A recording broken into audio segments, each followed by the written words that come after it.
Hello, my name is Kiti. Today we'll be cooking pad thai. So these are the ingredients that we use. So we have rice noodles, which is the base. So this is the same as the ones you use for pho, Vietnamese soup noodle. This is Chinese chives.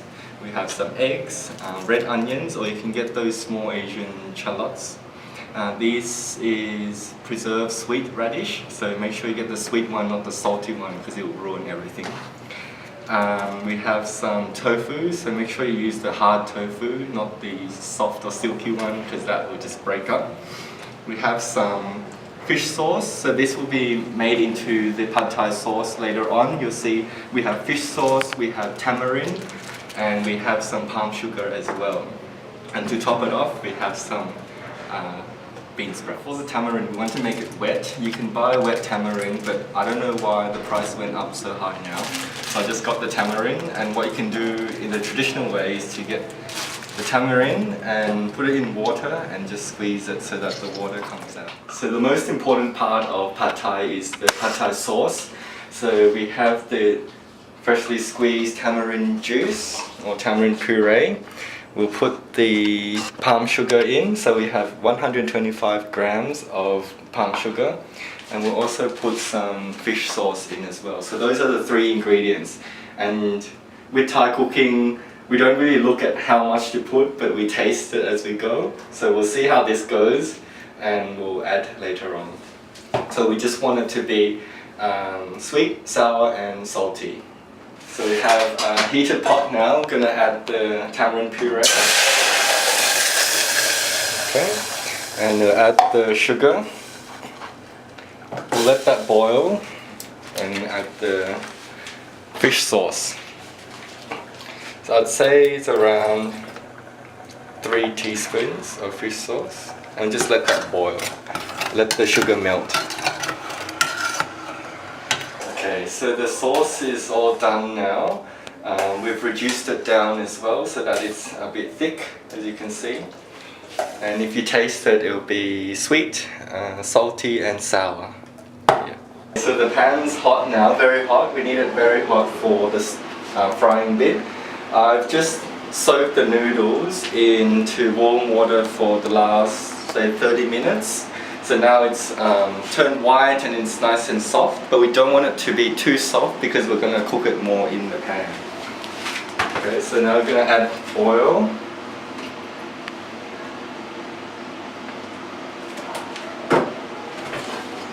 Okay, let that heat.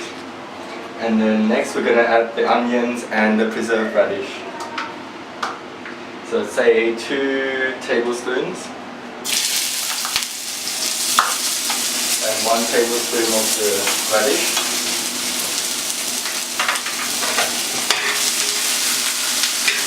Golden brown. And when at this stage you add the tofu. Then you want to cook the tofu so that it's golden brown. So this part can take a while. If you're making big batches, then I recommend to fry the tofu before this step, and then it'll be fine. You see the tofu starting to cook, starting to get golden brown. Give that a little more time.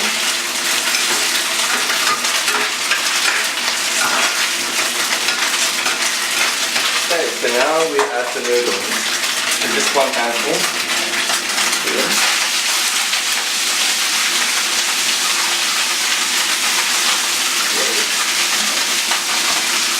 And now you add the sauce. So we have the sauce that we made before. Add that in.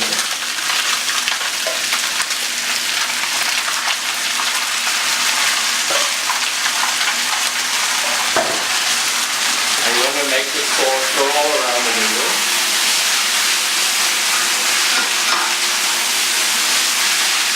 So I always tell people when you're stir frying, don't be afraid of the pan or utensil, just go for it.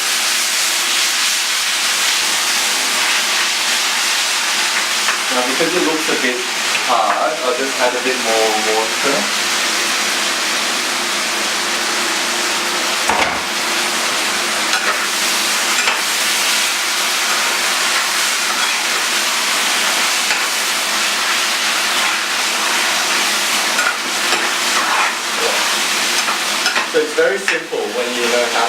pad thai experience, being confident in yourself as well. So this recipe is from my mom. She said that to put the egg in at the end so that it doesn't soak all the oil and it doesn't become soaky and wet. So she recommended to put egg in at this stage. So put in 2 eggs. 1 and 2. You just want to break that up. And let that cook for a while. So some people, some restaurants, they put the egg in right at the start. But I prefer this way because it's just drier. You don't want soggy noodles. Flipping noodles into the egg and flipping it again.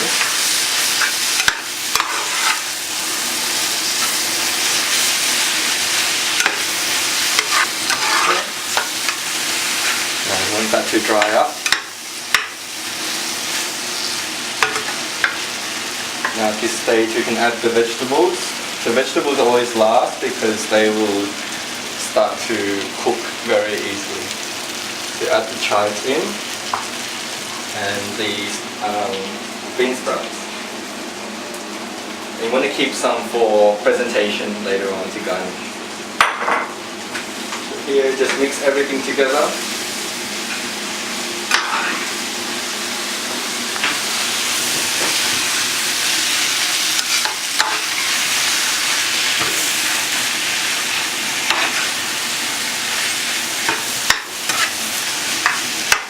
And that's our pad thai ready to serve. Here we have our finished product, pad thai. We just garnish with the chives that we have left over, some bean sprouts and also chili flakes. So a lot of people think this is the Thailand's national dish.